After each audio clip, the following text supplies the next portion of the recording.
Okay, so we're gonna do a little test. I have wine here. So you tell me by smelling and tasting if this is Greco or Fiano. Wow, now I'm a little bit Under pressure, no pressure. But I think this is Fiano di Avellino for sure. Italian Wine Podcast. Chin Chin with Italian wine people. Welcome to another installment of On the Road Edition, hosted by Stevie Kim. Today, she is with Ilaria Petitto at the Feudi San Gregorio Winery, located in the territory of Iripiania. Ilaria is the vice president of the Iripiania Consortio, and they are discussing the territory, the wines, and the consortium's future projects. Hello, my name's Stevie Kim, and welcome to Italian Wine Podcast, On the Road Edition, and we are on this journey to explore and discover Irpinia. So today we have a special guest with us. Her name is Ilaria Petitto, and she is a wine producer from this area. Her winery is called Donna Chiara, but today she has a different role, and she has an institutional role, which is the Vice President of Consortium of Iripiania. Ciao Ilaria, come Ciao, stai? Stevie. Come ti va? Benissimo. Sei stanca oggi? Un pochino, adesso sì. Se ti abbiamo fatto lavorare. È stata una giornata intensa. Ilaria, why don't you tell us a little bit about, first of all, Irpinia and then the Consortium? So Irpinia is Avellino province, so we are in Avellino, which is inland in the east part of Campania. As you can see around, is called the Green Irpinia because it's full of hills, mountains. That's why also is the quality wine region here in Campania. So we have a beautiful forest, and we can grow great grapes such as Fiano di Avellino, Greco di Tufo, and of course Aglianico, so Taurasi. So the Consorzio Tutela Vini di Irpinia was established in 2003. So also when we got the two DOCG, the Fiano di Avellino and the Greco di Tufo in 2003, and the Taurasi DOCG was older because it was in 1993. That's why the Taurasi is known as the biggest red of southern Italy. Can you, Ilaria, tell us a little bit, try to contextualize a little bit, how big is Irpinia? And also, how many wine producers are there here? Irpinia, it's quite a big province. So there are, I think, about 300 wineries only in Avellino province. So even if, of course, the size of the winery, beside like 4 or 5 big wineries, then the rest is small producers. But anyways, we have these 3 different areas. So there are also producers that are specialized just in one of the 3 wines. So we have many producers in the area of Fiano that just produce Fiano di Avellino. Then the area of Greco di Tufo is the smallest because it's just 8 villages. And then we have the Taurasi, which is a 17 village. Just 2 towns come across the 2 of the 3 DOCG, which are Lapio, very famous for the production of Fiano di Avellino, but also for Taurasi, and the Montefalcione, same, come across Fiano di Avellino and Taurasi denomination. So before coming here today, we had lunch hosted by a wine producer in Taurasi, and we were so astonished by the beauty of Taurasi, surrounding areas, and all the vineyards, etc. So in terms of also the altitude, it varies quite a bit. Do you want to give us a little bit of an idea as to the climatic conditions, the microclimate in this area? I think this is the point, this is the specialty of Irpinia, because here we go from 300 meters above the sea level until over 1,000. So mostly the production is between 400 meters and 800. So there are Fiano di Avellino that is made at 800 meters above the sea level, so it's almost a mountain white. And also for Taurasi, the Aglianico, because Taurasi is the denomination, but the Aglianico can be made at 300 meters, which is an Aglianico that, of course, become, the ripeness, the maturation is slowly, but it's ready in November. And sometimes the Aglianico is made in very high zone, for instance, Montemarano, where, it's very difficult to wait until the right maturation of the Aglianico because the area is very cold.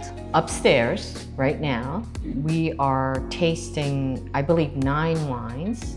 But it's a blind tasting, right? As a consortium, why did you choose to do a blind tasting? Because for us it is important anyways to communicate the denomination.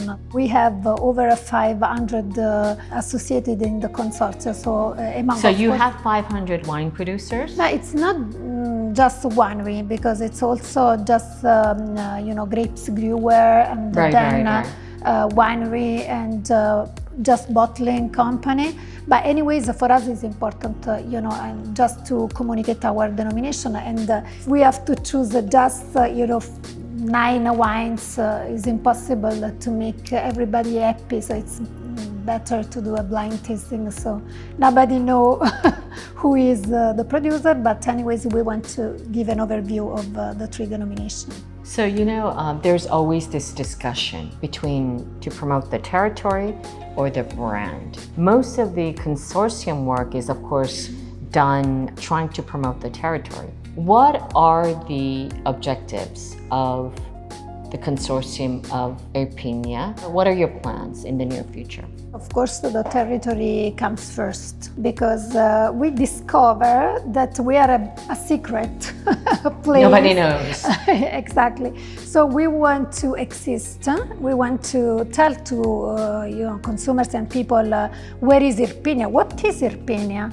Because now you are here, I think you had an idea, and this is a beautiful, wild, authentic place. So I'm sure that if people start to know, to understand, they can, of course, come and taste the wines and love this place. And so for us, the territory comes first as our purpose for the consortium, and then, of course, this can help all the producers. So we have also to work on the Campania, and then in Irpinia, which is a specific quality area inland. So this is also a problem, because we were hid, by the mountains. So many tourists on the coast, but they don't know that if they take one day to visit, the area inland, they can discover so many beautiful wineries and wine. So I guess this is kind of a challenge, right? So it depends on your target market.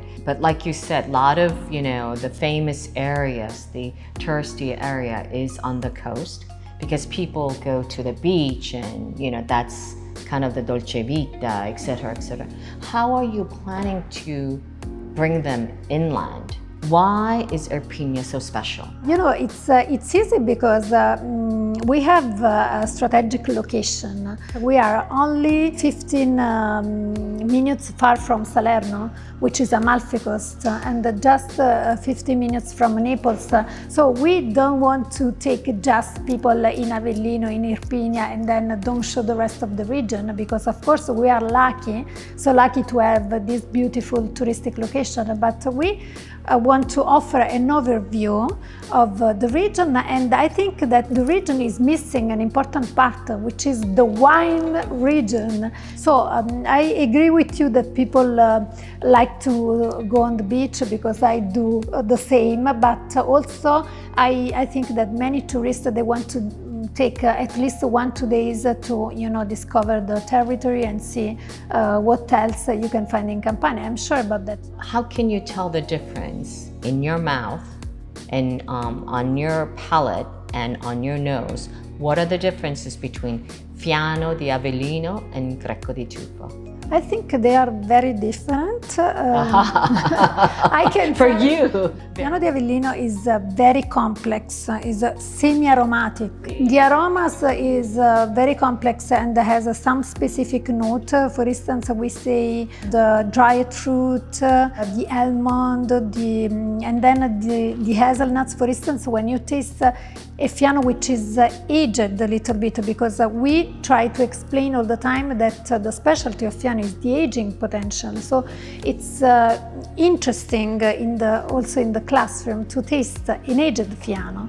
And so you had all the time the idea that this is an oaked white, but is made just in stainless steel, but has so much complexity. All the dried fruit that we have in Irpinia, because Irpinia is full of forest. Greco di Tufo, the characteristic is the minerality, because Tufo comes from the area of sulfus mines, and so that's why the typical note of Greco di Tufo is this, minerality, has more body at the beginning, more acidity, I believe. So that's why also many wineries do the sparkling Greco di Tufo. Sometimes it's easier, the Greco di Tufo, to understand because it's less complex, but it's a full body white wines, and also the Greco has a good aging potential.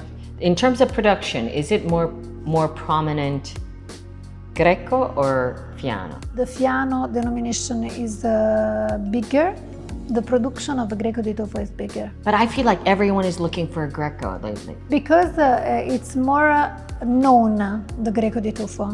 This denomination, it's more known. Maybe the name it's easier to recognize. More popular, yeah. Also the wine, maybe it's easier to understand, so Greco became very popular, and that's the reason why the production is bigger. And what about the red?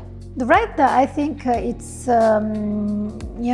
another challenge for us, because of course Campania region, because we compete with many regions, very famous region in Italy that produce good red. So the idea of consumers is that Campania produces good white, they forget Yeah, I mean that red. is kind of the popular myth, right? Campania is known for Greco and Fiano and Palanghina and which is very impressive, right? So that's already important. But it's even a tougher challenge to compete with Aglianico, right? I think Aglianico is really amazing. First of all, it's the last harvest in Italy, because we harvest the Aglianico in November. So it's a late harvest varietal, so it's a powerful red that stays on the vines until November under the rain.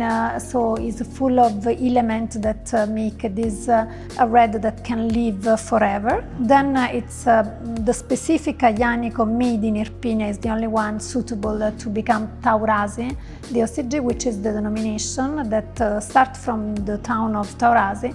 If you don't do promotion on a red which is now it's the best value for price, because you can buy a Taurasi which is at least 3 years old.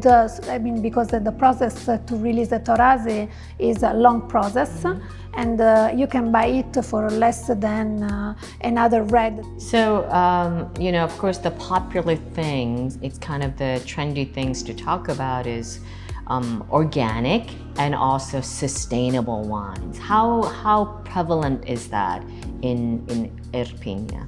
It's quite prevalent, the organic training of the vineyards. Many producers do organic Aglianico and also white, mainly Fiano di Avellino, which is a very resistant kind of grapes, so it's easier.